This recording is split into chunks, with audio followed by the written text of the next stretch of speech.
Target केलं जात आहे। एक महत्त्वाची घडामोड, लाहोरच्या औद्योगिक क्षेत्रात मोठा स्फोट झालेला आहे। लाहोरच्या औद्योगिक क्षेत्रात मोठा स्फोट झालेला आहे। लाहोर हे पाकिस्तानातलं सर्वात मोठं शहर, लाहोरच्या औद्योगिक क्षेत्रात मोठा स्फोट झालेला आहे। लाहोरच्या औद्योगिक क्षेत्रात झालेला हा मोठा स्फोट आहे। आता या स्फोटानं तिथे किती कोणत्या भागात नुकसान झालेलं आहे, किती मोठं नुकसान झालेलं आहे याबाबतची स्पष्टता कदाचित थोड्याच वेळात येईल। मात्र लाहोरच्या औद्योगिक क्षेत्रात मोठा स्फोट झाल्याची माहिती आता समोर येते। लाहोर असेल, इस्लामाबाद असेल, पेशावर असेल, कराची, रावळपिंडी असेल, अशी वेगवेगळी शहरं आणि त्या ठिकाणच्या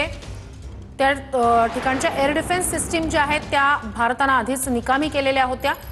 हवाई हल्ल्यांना प्रत्युत्तर देताना भारताकडून पाकिस्तानची वेगवेगळी शहरं जी आहेत त्या ठिकाणी हल्ले होत आहेत आणि आता एक महत्त्वाची घडामोड आहे ती म्हणजे लाहोरच्या औद्योगिक क्षेत्रात मोठा स्फोट झाल्याची माहिती आता हाती येते।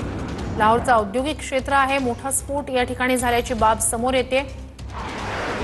लाहोर हे पाकिस्तानच्या दृष्टीने अत्यंत महत्त्वाचं असं शहर आणि त्याच लाहोरच्या औद्योगिक क्षेत्रात मोठा स्फोट झाल्याची माहिती आता हाती येते।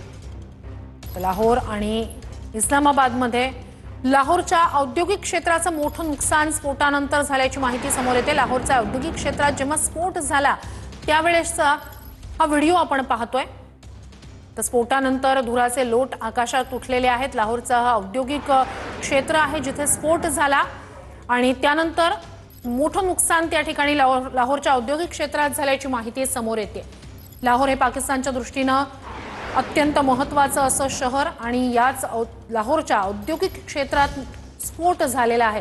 आता हा स्फोट नेमका ड्रोन हल्ल्याने झालाय, मिसाईल हल्ल्याने झालाय किंवा इतर काही कारणाने झालेला आहे, कशामुळे हा स्फोट झालेला आहे याची आता तरी स्पष्टता नाहीये।